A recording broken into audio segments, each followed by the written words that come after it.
السلام علیکم ورحمۃ اللہ وبرکاتہ۔ Welcome to Islamic minutes.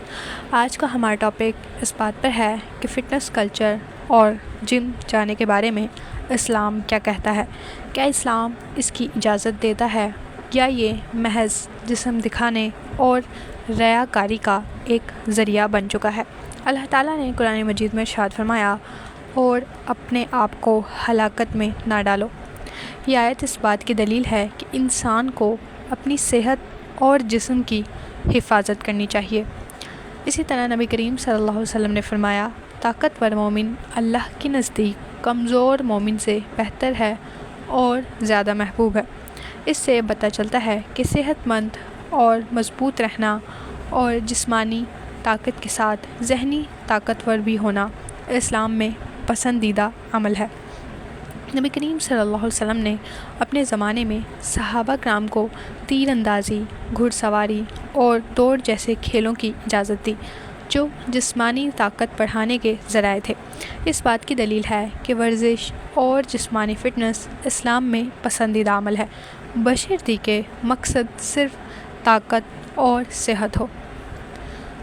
جم اور فٹنس کلچر میں کچھ چیزیں مثبت طریقے سے بیان کی جاتی ہیں اور کچھ کے منفی پہلو ہیں۔ اس کا جائز اور مثبت پہلو یہ ہے کہ جسم کو صحت مند اور فٹ رکھتا ہے، بیماریوں سے بچاؤ کا ذریعہ بنتا ہے، طاقت اور توانائی حاصل کرنا تاکہ عبادات بہتر انداز میں کی جا سکیں۔ اس کا منفی اور ناجائز پہلو یہ ہے کہ جسم کو دوسروں پر رعب ڈالنے یا دکھاوے کے لیے بنانا، نامحرموں کے سامنے جسم کی نمائش کرنا، وقت اور پیسے کا اسراف صرف مسلز شو کرنے پر رکھنا، تکبر اور غرور میں اس کی وجہ سے مبتلا ہو جانا۔ قرآن مجید میں اللہ تعالیٰ نے ارشاد فرمایا، بس تباہی ہے ان نمازیوں کے لیے جو اپنی نماز میں سستی کرتے ہیں، جو دکھاوا کرتے ہیں۔ اگر نماز جیسی عظیم عمل میں ریاکاری کرنے سے وعید ہے تو پھر جسم بنانے اور طاقتور دکھانے کے لیے ریاکاری کتنی بڑی گمراہی ہوگی۔ علماء کرام فرماتے ہیں، اگر جم جانے کا مقصد صحت ہے تو یہ مباح یعنی جائز ہے، مستحب عمل ہے، پسندیدہ عمل ہے۔ لیکن اگر مقصد صرف ریاکاری، نمائش اور فتنہ پھیلانا ہے تو یہ ناجائز ہے۔